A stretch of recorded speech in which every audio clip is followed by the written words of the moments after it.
Hi, magandang araw po ulit sa inyong lahat, and for our second reading of the day today, ano po kaya ang makikita natin or mababasa natin? Okay, I have to clarify something lang po, okay? First, pag ako po nag-general reading, if you are a guy, okay, kahit pa sabihin kong Chabilitang Palaka, minsan sinasabi ko, it's either Chabilitang Palaka or si Shocks, meaning, kung ikaw po ay lalaki, babae po, syempre yung partner mo, o halimbawa hindi ka LGBT, lalaki ka, babae po, ibig sabihin, yung partner mo, no, yung hinuhulaan natin. Vice versa po, kung babae ka naman po, lalaki po yung ating hinuhulahan. It doesn't mean po na kapag lalaki ka, panay babae na lang hinuhula ko, ang ano po doon is, kung lalaki ka po, i-relate mo po yun sa babae, no? Sa babae. Parang, yung partner mo po is babae. So, yun po yun, no? And, kung ikaw po naman, yung person, si Chabilitang Palaka, yung third party sa inyo, whether anuman po ang inyong sitwasyon. Nagigets niyo po ba ako?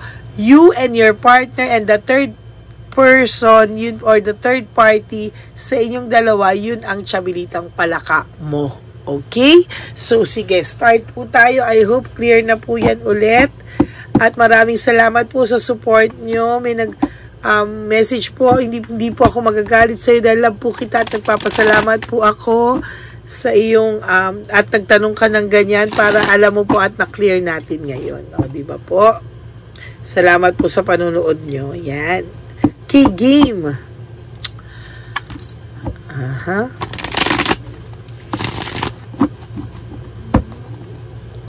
Yan. Ano po kaya ang makikita natin sa second reading of the day today?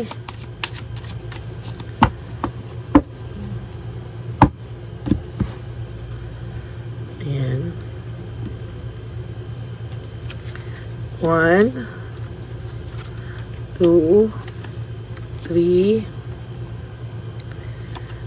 4, 5, 6, 7, 8, 9, and 10.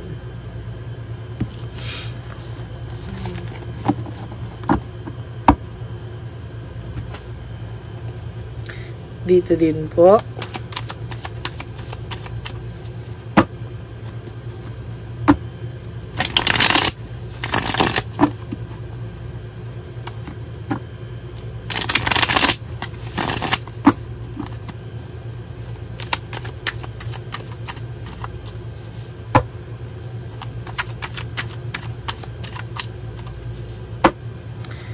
Sana po ay napanood nyo na po yung first, second, and third reading kahapon. Pero sad to say, marami pa po ang hindi nakakapanood ng first, second, and third reading natin kahapon. Lalo na po ang first reading kanina.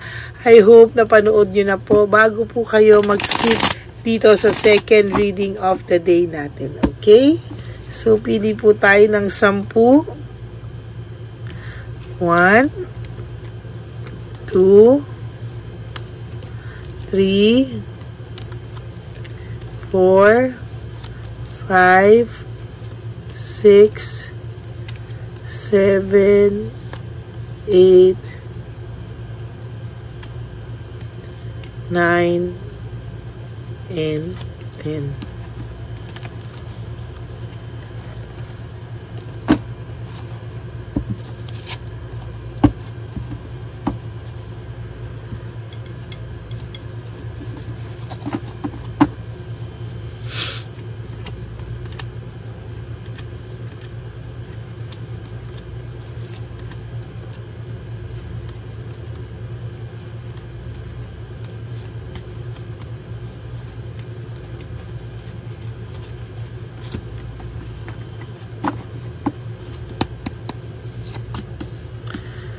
Difficult decision or indecisive, ano, meron pong taong nahihirapan magdesisyon right at this very moment. Maybe si Chabilitang Palaka urong-sulong din siya. Si Chabelitang Palaka, hindi niya po alam kung makikipaghiwalay na daw ba siya o patuloy siyang lalaban. So yung third party nyo po, namimiligro na po kung lalaban pa daw siya or sorry, makikipaghiwalay na daw siya, makikipaglaban pa ba siya o ile-let go na rin niya ang person nyo, no? Yung third party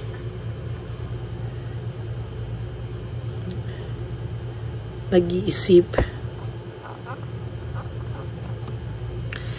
if lalaban pa ba siya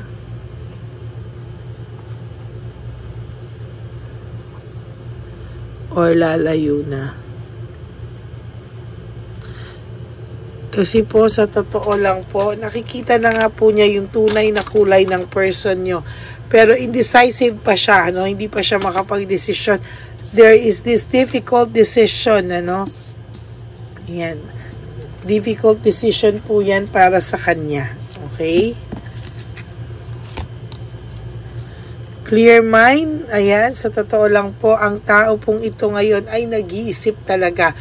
Isip po siya talaga ng isip kung ano daw po ba ang magaganap, no? Or pwedeng maganap sa future. Nag-iisip po itong taong to kung siya ba ay mag-move on na sa buhay niya or may pagbabago pa raw ba. Lahat po ng naramdaman nyo before ay nararamdaman na nitong person na to. And to be honest with you, nag-iisip din po siya kung mag-workout pa daw ba ito or hindi na, no? There's truth and clarity dito. Sa totoo lang po, ang person nyo ay nag-iisip din. Pareho sila, no? Kung saan nga pupunta ang relasyon na ito, no? Panay sila pagpapakitang tao, panay sila pagpapakita na sila ay masaya. Pero deep inside, pareho po silang nag-iisip if lalaban pa ba or lalayo na lang sila din sa isa't isa. Pinalalabas po kasi nila na lagi silang masaya. Pinalalabas po nila talaga na sila ay perfect couple.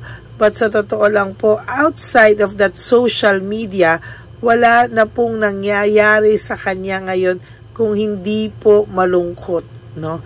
Maybe pinagpalit ka po nito sa iba, either babae po or lalaki. Ako ang relasyon nyo ay babae, kayo ang lalaki, pinagpalit kayo sa ibang lalaki, or if ever kayo naman ay lalaki, pinagpalit kayo sa ibang lalaki. Kung LGBT po kayo, alam nyo na po, pinagpalit kayo sa iba.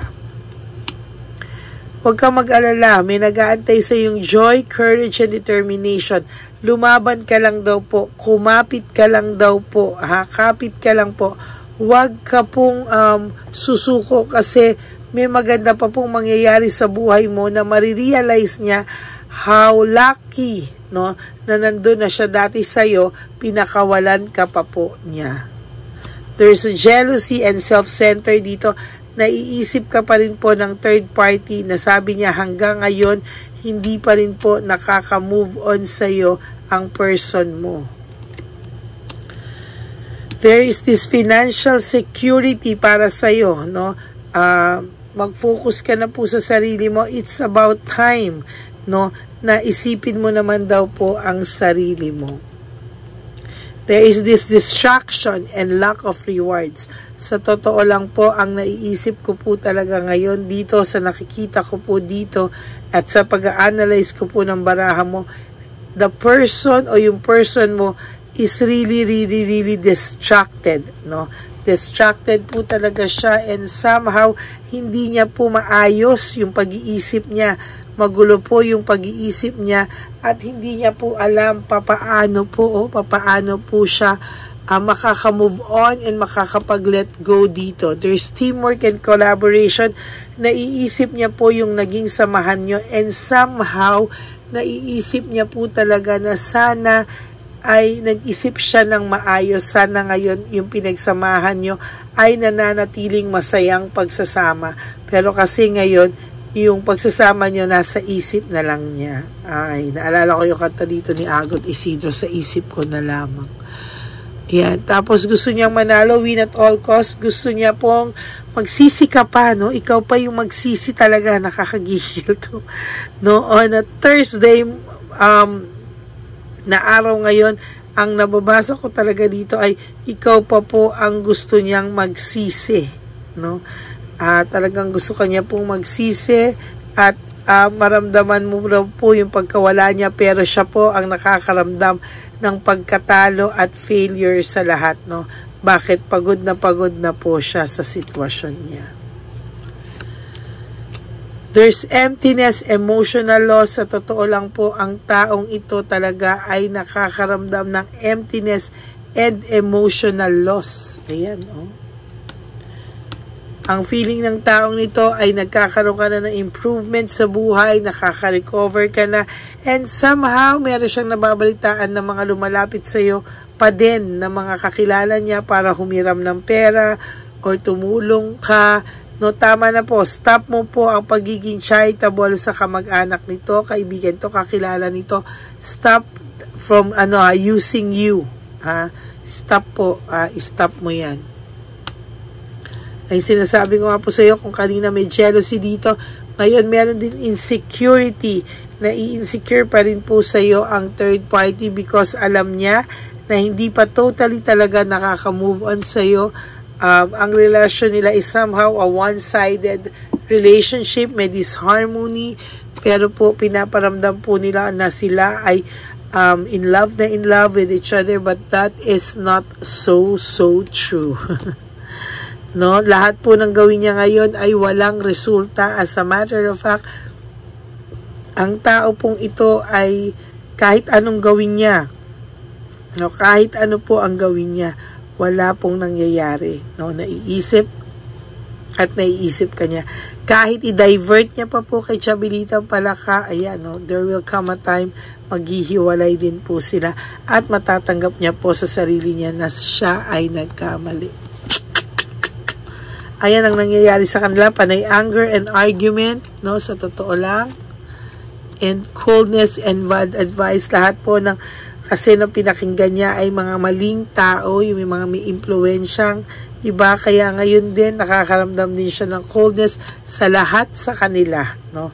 Sa lahat ng mga tao, ina-isolate niya yung sarili niya, ayaw niya pong makipag-usap sa kahit kanino, no? Kung baga, minsan may nakakausap siya, hindi niya napipigilan, nagyayabang siya, pero deep inside, pagod na po itong taong to. Ayan, no? Ace of Wands in reverse. No, there's boredom, no? May boredom po akong nakikita dito, meaning nagsisimula na siyang mawalan din ng gana sa new relationship niya, sa current relationship niya as of this very moment. Okay? So, yan po. That's it for your second reading of the day. Yung third party nyo ay nag-iisip if lalaban pa ba siya or lalayo na din, no? Magpapakatotoo ba siya sa kanyang nararamdaman na hindi naman talaga sila okay, or talagang lalayo pa ba siya at lalayo pa ba siya? Okay? So that's it for your reading of the day, second reading of the day. I hope you guys, mga kapatid, ay napanood yun na po yung first reading of the day. Bago po, antok-antok pa po ako nun, pasensya na, madaling araw. Pero ngayon po, meron na po akong lakas, ano? So, mas malakas ang, same lang ang energy, pero ibig ko sabihin, physically, mas gising na ako. Okay? So, maraming po salamat sa inyo. For those of you who would like to know if this is your energy, you can message me po at Lady Lee Elena FB channel. That's my only official and legit FB account. Nasa dulo po yan ng ating video. At maraming salamat po. At pakifollow nyo na rin po yan dahil ako po ay nagra-random calls sa aking mga subscribers. So I hope na one of these days ay ma-random call ko kayo. You'll never know. Talagang hindi ko po alam kung sino yung mga matatawagan ko dyan. Pero may mga subscribers or followers na ako na nakausap. Okay? So, God bless you all. Stay humble. Stay happy. Ang lagi ko po sa inyong bilin sa aking mga Lady Elena friends, family, and subscribers. My ever loyal and solid, no? Talagang solid sila sa akin, whatever happens. Life is too short. No? Don't make it shorter by stressing yourself from all the pains and heartaches na binigay sa inyo ng kahapon. Just surrender everything to the divine universe and just let go and let God write your life and love story. I will be back for another set, the third and final set tonight. Pero sana po ay mapanood nyo muna. Hinahabaan ko na talaga yung pagitan because hindi nyo pa po napapanood yung una nai-skip na kayo kasi pag yun yung naabutan nyo, hindi nyo na po nakikita.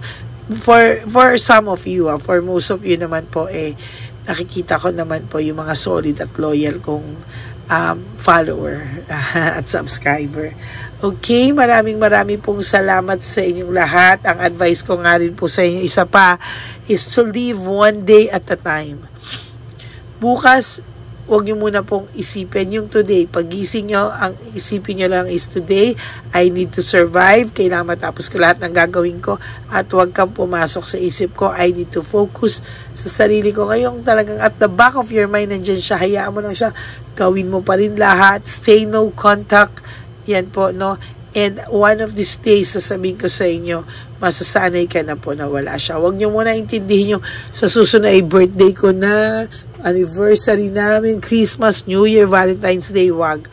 Or birthday niya, wag po. No? Just live for today. Okay? Yung mga bagay po na hindi nyo kontrolado, tanggalin nyo po yan. Yung mga taong nagpapastress sa inyo, nang wala naman kayong stress, tapos bibigyan kayo ng stress at tanggalin nyo po yung mga nagbibigay sa inyo ng stress or magbibigay sa inyo ng stress. Okay? Hindi nyo po yan kailangan. Okay? Maraming salamat po. God bless you all and I love you all from the bottom of my heart. Sana po ay huwag kayong magsasawang manood dahil ako din po, hindi po ako magsasawa na bigyan kayo ng reading of the day. Okay? I will be back for another set of reading. Maraming salamat po. God bless you all. I love you. Bye!